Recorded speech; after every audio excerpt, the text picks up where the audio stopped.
જય સ્વામિનારાયણ. અને જેના હાથનું રાંધેલ અન્ન તથા જેના પાત્રનું જળ તે ખપતું ન હોય તેને રાંધેલ અન્ન તથા તેના પાત્રનું જળ તે શ્રી કૃષ્ણ ભગવાનની પ્રસાદી ચરણામૃતના મહાત્મય કરીને પણ જગન્નાથપુરી વિના અન્ય સ્થાનકને વિશે ગ્રહણ ન કરવું અને જગન્નાથપુરીને વિશે જગન્નાથજીનો પ્રસાદ લેવાય તેનો દોષ નહીં.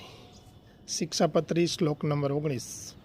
શ્રીજી મહારાજ આ શ્લોકમાં કહે છે, જ્યાં ત્યાં જેને તેને બનાવેલું હોટલનું, લારીનું કે પછી નીચી જ્ઞાતિના બનાવેલા વ્યક્તિના હાથનું પણ ક્યારેય જમાય નહીં.